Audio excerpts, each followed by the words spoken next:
Hi everyone, welcome back to Kanak Infosystems YouTube channel. In this video, I'll show you how to render controller using JS in Odoo 18. Here, we'll create a book search page that fetches data using a controller and updates the page with JavaScript. Now let's get into the quick setup. Here, this is the basic module called School Management. Here in Manifest, we added website as dependency, our JS file in web.sh frontend, and one backend view and one website template, which is in data. Here, this ensures Odoo loads both the backend model and the frontend logic. Now, moving towards the backend model, which is book.py. The backend model is library.book. It includes name, author, is available, and shelf location as a fields.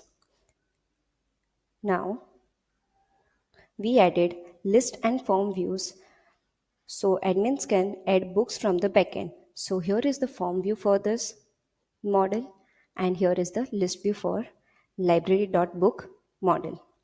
Now let's move towards the controller.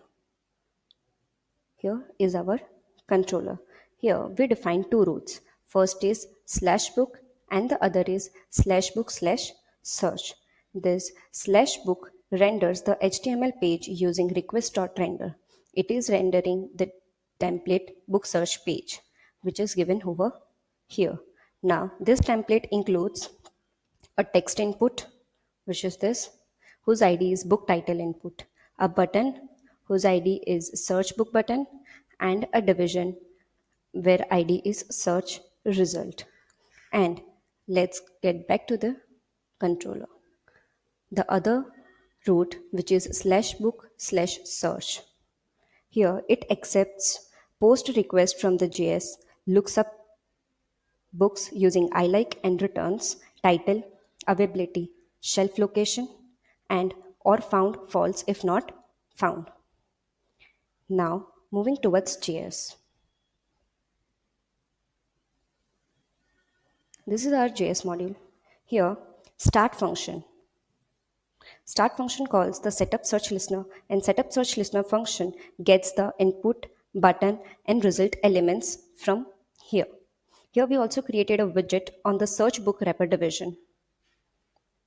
Then, when the user clicks on the search, if the input is empty, it shows please enter a title. Else it shows searching with the title using fetch. Okay. Then on response, here it is given and explain.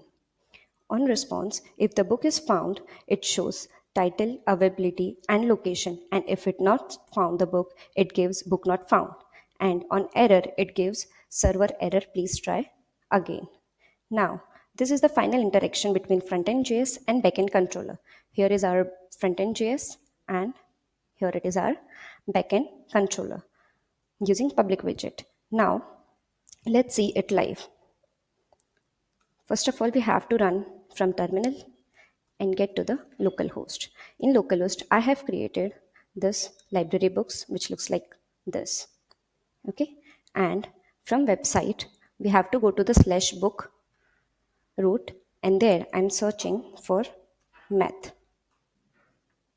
And here it is. It found book and gives the title, available, and location of the book. And if I'm searching some book which is not available,